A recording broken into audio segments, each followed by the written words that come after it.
Yo, this your boy, the Real McCoy, coming at you, man.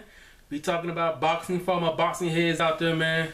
Great night of boxing, man. We had Billy Joe Saunders and Andy Lee early in the day. Just talked about Jason Sosa and Nicholas Walters' fight to a draw. They fought to a majority draw in a fight that I thought Walters would dominate. Sosa definitely made a name for himself. I would love to see a rematch in that fight. But I think the fight that most of us were looking forward to was Brian Jennings and Brian Jennings and Luis Ortiz. Good fight, man. Good competitive fight. I was hearing coming into the fight, Brian Jennings was saying that that they were going to come out and try and put some pressure on him. And I was like, I don't know if Brian Jennings should do that. I don't think he should go in there and try and bang with Ortiz. And sure enough, he came out, got right on the inside. He was trying to exchange with him. I was like, I don't know if he want to do that. He was having some success in the first round until he got caught. He got hurt.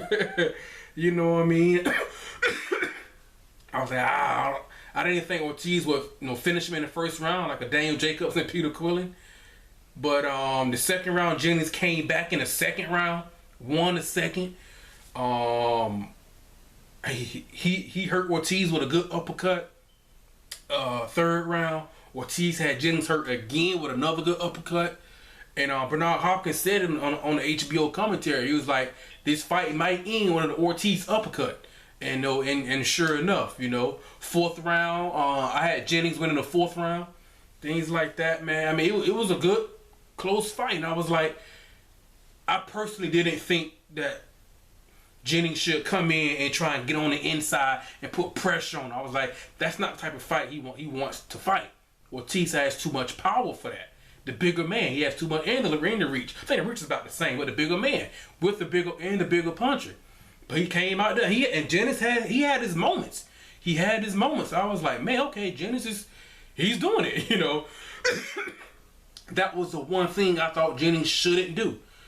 Come in, try and bang with him and put pressure and make it an inside fight. Like the Nicholas Walters and Jason Sosa type of fight. And things like that. Now, and the fight ended with the seventh round knockout. But up until that moment when Ortiz landed, I think it started off with a right uppercut, then two left. The right one buckled him and hurt him. Then the left one was kind of like a graze one. Then the second left uppercut, it dropped Jennings. Up until that point, I had Jennings winning that round.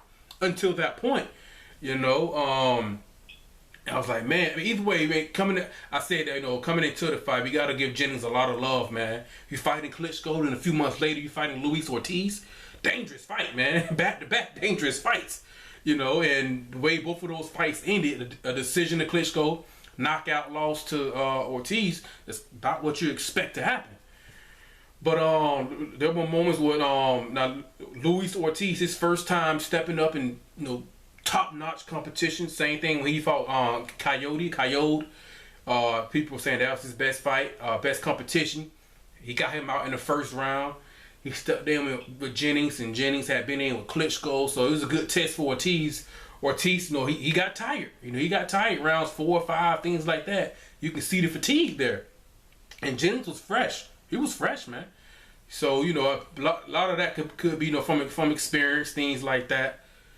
But yeah, Ortiz, his power, man, his left hand, the straight left or the uppercut is dangerous, man.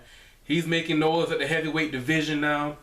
He's saying, whoever, Matt Kellerman asked him about Anthony Joshua, Tyson Fury, Deontay Wilder, I don't know, he's making noise, man. He caught him with some good uppercuts. Ortiz, his stamina could be a lot better. Wasn't horrible, keeps his hands kind of low. There were moments where Ortiz got up on his toes. He started boxing, I was like, I don't know if he's gonna have the legs or the energy to do that for 12 rounds. He settled back in.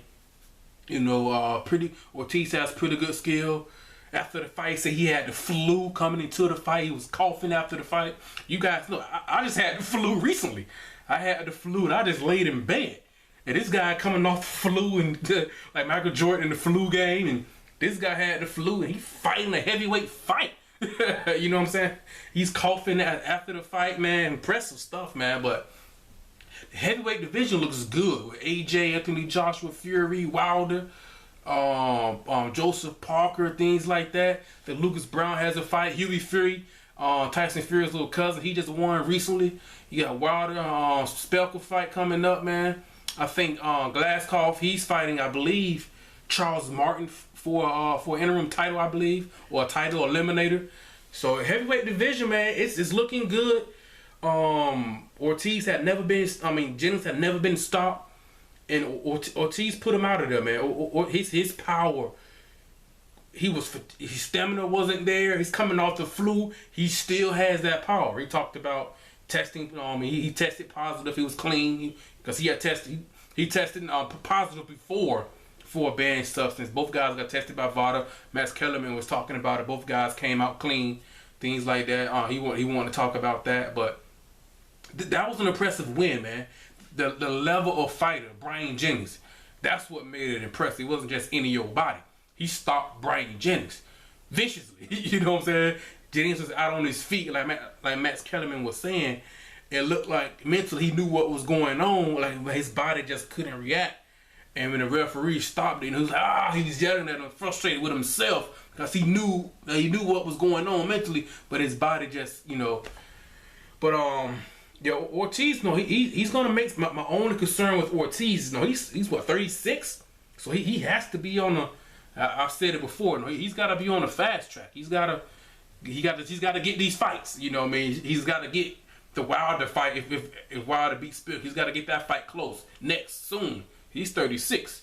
But his power makes him absolutely dangerous. Caught him with some good uppercuts. Jennings was doing some great work to the body. Caught him with a couple of good right hands. He buckled Ortiz in the second round with a good uppercut. Things like that. I was like, man, Jennings, he's coming out fighting the fight that I wouldn't advise him to fight. But he came out, man, and he was doing his thing on the inside, landing some good body shots, straight rights, jabbing, things like that, man. But Ortiz made a name for himself, man. He's gonna be, he's dangerous at the heavyweight division. He's dangerous, pretty good skill level. Work on his stamina a little bit. He got on his toes in boxing for a big man, so it'll be interesting to see where he goes next. A great weekend in boxing, man. Great night in boxing. So we had Billy Joe Saunders, Andy Lee, Sosa. Walters was a great fight. He had a Jennings Ortiz fight, man. Things like that. Great fight, man. Good competitive fight. I was like, okay, Jennings is going. That's what surprised me more. Him knocking out Jennings didn't really surprise me. Didn't know if he could, because I said Klitschko couldn't do it. He had never been stopped before. He's a better athlete. The head movement, a little bit more versatile. Good jab, things like that. I was like, I don't know if Ortiz will be able to catch him. But if you're going to come in and try and fight a pressure inside fight, then you're going to be available for Ortiz to catch you. And that was the one fight that I was telling Jennings that I wouldn't want him to fight that type. If I was in his corner, I wouldn't want him to fight that type of fight. And that's what he had some success doing it now. So he hurt Ortiz in the second round with a good uppercut. I had Jennings winning the second round, the fourth round, and I think was the fifth as well, or the sixth, something like that. He was winning some rounds. Man, but you can't fight that type of fight if you don't have that type of punching power with Ortiz. Because Ortiz is his left hand is dangerous. That uppercut or the straight left, dangerous. Anyway, man, let me know what you guys think, man. Like, subscribe, leave a comment, all that good stuff. Let me know what you guys think about the fight, man. How you guys see the heavyweight division shaking up? Where does Luis Ortiz, where does he fit in the heavyweight division? He stopped Brian Jennings now. It wasn't just any old scrub he just stopped. It's Brian Jennings. You know what I'm saying? Not saying like Brian Jennings is just this impenetrable defense that can't be stopped, but that was, Klitschko couldn't do it. You know what I'm saying? His head movement, his athleticism, that's what made it tough. And that's what made it impressive. Luis Ortiz coming off, he had the flu, he was coughing in the ring. You know what I'm saying? After the fight, things like that. So that's what made it impressive. Let me know what you guys think boxing is, and about Ortiz, and let me know what you guys think, man. This your boy, The Real McCoy, man. I'm out. Peace.